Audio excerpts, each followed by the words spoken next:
Okay, I'm going to do this very, very busy street scene. Now, it's always a little bit overwhelming when you've got a lot of information looking back at you, and that's the trouble with photos. So the idea is to simplify shapes as much as you can and really clarify the focal point. Okay, I've already prepped my canvas and I've got this shade of cadmium yellow deep with some burnt sienna and some white mixed in as well. So let's dive in.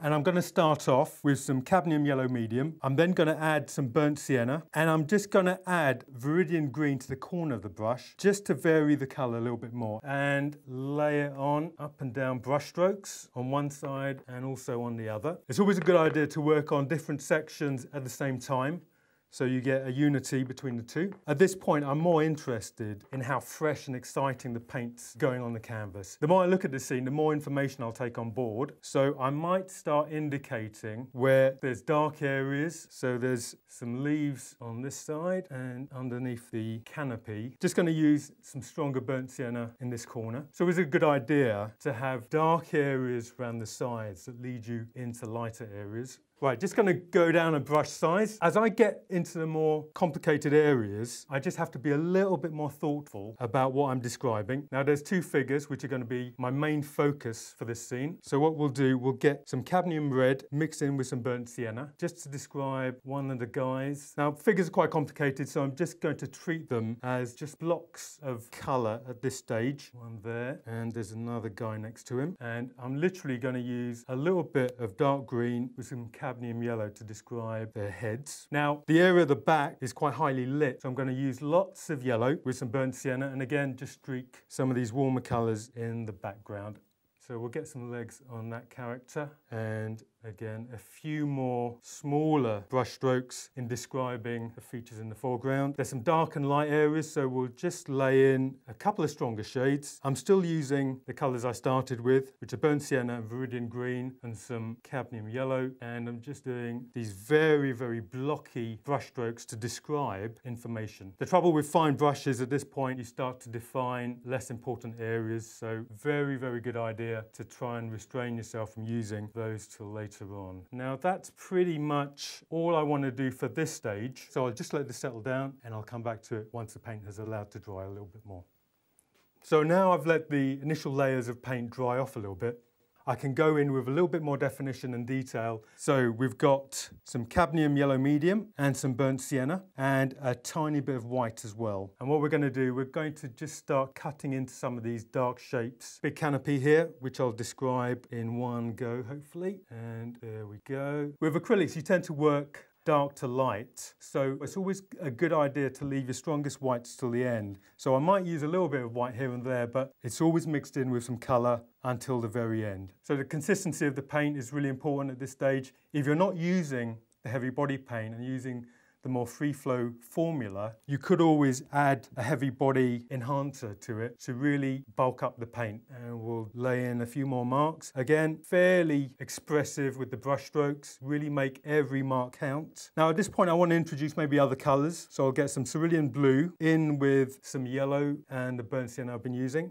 And we'll describe a couple of these tabletops. Again, fairly expressive brush strokes. And if you've waited long enough to lay in these smaller brush strokes, you'll see a contrast between the more expressive ones earlier. So quite a bit of information in this little area. Like I say, I don't want to describe everything, but I certainly want to make a point that there's a lot going on. So all of this area is in shadow, and this focal point has a lot more variations of dark and light. As long as I don't go too overboard with using lots of different colours, there'll be a colour harmony to the scene without too much jarring. A bit more white with cadmium yellow, and we'll lighten some of these areas in the background. So again, just a good idea to be quite assertive with paint. And I'm just using these blocky shapes really in describing what's going on. As I said, this is a focal point, so this is where all the action is, and I've got to make this area the area that has got the greatest interest. So more white, large dollars of paint. There we go. There's some fine lines describing doorways. All these lines of diagonals for signposts help to lead you in, so it's important to incorporate some of those. Well, I've got this large area of dark green and burnt sienna fusing together. It's quite a good idea to then establish a lovely, potent area of strong light.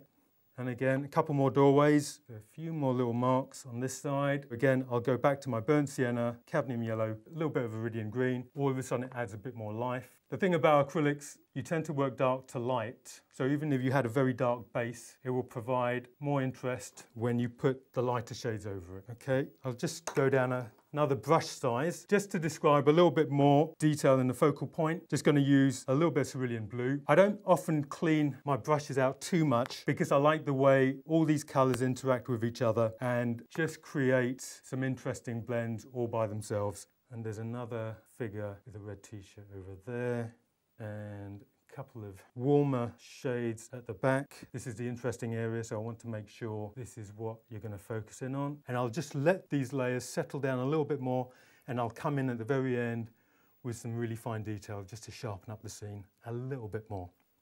Okay, so I've got some white and some cadmium yellow, and I'm just going to sharpen up a few of the lines. Just try to generalize as much as you can in describing the information in front of you. Some of these bits, just draw that out a little bit more. I'm actually using some of the base colors to draw out some of the shapes. So if I lay in white around some of the darks, it's going to create this negative painting of drawing shapes out. And you'll notice the marks start to get progressively smaller because I'm defining things. The really good thing about acrylic, they're so versatile. You can water them down, use them like watercolor. You can paint on so many surfaces. You can use them for screen printing.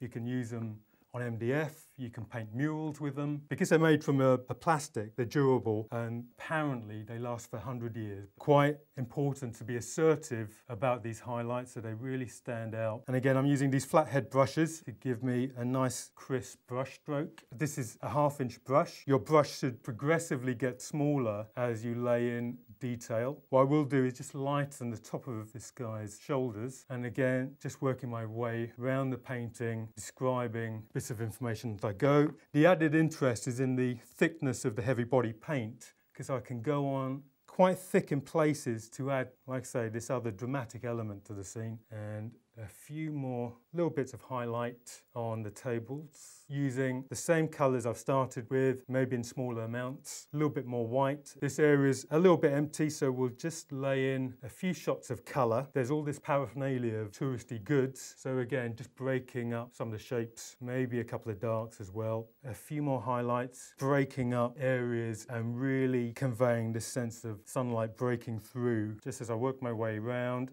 Just softening areas off, just so there's a little bit more variety, and the final mark should always be with the focal point to really make these areas stand out.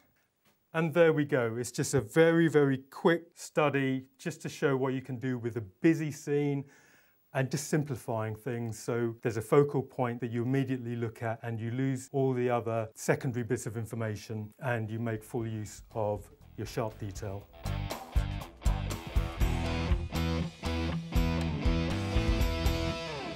For this scene of a seascape, I've laid down a processed magenta colour just to show a complementary against the blue colour which dominates. And I'm going to use really meaty chunks of paint for this scene. 2-inch brush, lots and lots of cerulean blue, processed cyan, viridian green. Absolutely load the brush and then skim it along. Best not to overwork the paint, so just pick up more paint. Fill in these large impasto impressions of water going backwards and forwards. I can always refine the waves later on, but to start with, I really want to get this feeling of movement coming through. No white at the moment, because I want colour to come through. Certainly, whenever you use white, you take the edge off any colour. So using blue on its own or green will keep the vibrancy of the colour going. Even though this magenta is breaking through in some nice pockets here and there, I still want to vary the colours as I'm going along. So I'm going to start adding a few shots of cadmium yellow mixed in with some cerulean blue, so it starts warming up a couple of areas here and there. Still no white, so the yellow will start to just soften the colour a little bit, and where the waves are just breaking at the shore, it's just going to produce a few warm flecks of colour here and there. And again, I'm still trying to exploit a few of these expressive brushstrokes before I get too regimented with detail. Okay, here and there. Again, I'm trying to utilise a lot of my arm for these brush strokes. A little bit more cerulean blue here and there. And I'll start laying in the sky. Now, because the sky has got this shade of lighter blue, I do need a little bit of white, but I certainly don't want to overuse these shades. There's a hint of the cadmium yellow still coming through, which should just warm up the sky a touch. Okay, I'll drag that across. What you'll find when you start using more positive shots of paint, the purity of the paint starts streaking through. So if there's too much white, I can just ease it down with more blue and it will start to even off. Okay, there's a little bit of landmass there, so I'm going to use plenty of white and a little bit of cadmium yellow medium and just drag that across. Now, because I don't clean my brush that often, not because I'm lazy, just to make interesting shots of colour, some of the blue is going to filter through as well. So again, you end up creating some interesting colour mixes as you go. So you'll see I'm starting to diminish the value of the magenta because it's quite a strong colour and I only need little pockets of that to come through. We'll work on the sand next. So I'll go back to a 2-inch brush because I want this area very, very textural. Tons and tons of cadmium yellow. I really want to exploit the heavy impasto feel of this paint. So we've got some burnt sienna, cadmium yellow, maybe a shot of green at the edge, and we'll lay that on and look at how luscious this paint is going on. You get to the point when you start using heavier mixes of paint where you enjoy the nature of paint purely for how it goes on rather than creating a finished photographic scene. Just change brushes again, really, because I want to get a few more areas of thick, luscious paint. Like I say, painting doesn't have to be difficult. You make it difficult if you get bogged down with too much refined drawing. But painting can be about really enjoying the process and scooping up paint and really slapping it on. Okay, so what I want to do now is just leave this initial layer to dry, and then I can go in and just start to define a few areas here and there. Okay, so I've let the initial layer dry, so I'm just looking to really start to define each individual wave. A little bit more white with cerulean blue, with a little bit of burnt sienna, and we'll start applying some of these lighter shades around the waves. At this point, I'm looking at more of the detail as I go, and just taking on board a bit more information about the construction of the waves and the way they flow. Because I've used paint fairly thick, as I drag my brush over the previous layer, it starts to separate in more spontaneous areas where the paint has gone a little bit thicker. I'm still trying to be assertive about the brush strokes, but I'm just bearing in mind a little bit about what I've done before, and I just want to leave a little bit more interest in the construction of the waves with having these separate layers to work with. And there we go. Again, just flicking in interesting brush strokes as I go. The good thing about working this way is that you've got all the options open to you still. If I wanted this to be a super duper photorealist painting, I'll just develop lots of fine marks, but I'm quite content really to leave the freshness of the paint as the main source of inspiration. Don't be frightened with applying heavy mixes of paint, especially with acrylics, because if you make a mistake, you can always paint over it. We'll just soften out off the sand. So what I'm doing is using a lot more white with burnt sienna and some cadmium yellow. Not too bad, but I could just take the edge off it by introducing a little bit of cerulean blue. It's still going to be fairly vibrant, but the blue just takes the edge off it. And I've also obviously got white to soften it down as well.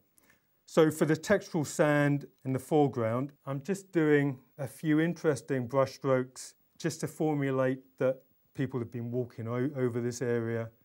There's a nice focal point of what looks like a dried out bit of palm tree. So I'll just employ a few brush strokes to start to indicate that there's something going on here. So all of a sudden the scene starts to materialize a lot more. And just a couple of marks here and there. Right, so while this second layer is drying off, it just gives me an opportunity to show you the brushes I've been using. They're all flat head brushes. I've got two 2-inch brushes. I've got two 1-inch brushes. I've got a 3/4 inch brush, a 1/2 inch brush, and a 1/4 brush. And these brushes are versatile enough to get detail as well as expressive brush strokes. Okay, so I've let the second layer dry off a little bit, and now I can refine it completely. This is where I'll use my optimum amount of white paint. Sometimes white on its own can look a little bit flat and a little bit chalky, so the yellow just invigorates it a little bit more. Again, I've got a better idea now how the overall painting is working, and I can pick and choose which bits to bring out and which bits I can just soften off. Temptation is to go very, very detailed, but again, you want to resist that temptation and really just imply information. Again, it's little marks that really focus the eye, so try and reserve them for the very, very important areas. There's a couple of lighter waves as well, which I'll indicate here and there. Just need to go down another brush size. This is a 1/2 inch brush because the waves at the back are slightly smaller, but I'm still using quite an expressive brush stroke with some of the marks I'm using. Okay, just drag that along. Just going to do a little bit in the land mass at the back on the background, just to really, again, pull a couple of areas out. I don't want the strongest white, so there's some yellow mixed in with this. And they should be interesting little brush strokes as you go, rather than anything that's way too refined. The really good thing about using heavy body paint, and you'll find actually if you're using the free flow paint, you can enhance it with a heavy body medium. You do get lovely three-dimensional effects. Rather than draw everything, it starts to take on a life of its own, and you start almost sculpting the elements in front of you. Finally, just going to soften out some of the blues because the magenta's a little bit strong in some areas here and there. Okay, so there we have it. Hopefully the combination of the heavy body paint against some fine detailed lines combined to create something that's really contrasting and interesting to look at. That brings us to the end of the show. I hope you've enjoyed watching it. And don't forget, painting should be fun. So I hope I've inspired you to pick up a brush and start painting. Thanks for watching and happy painting.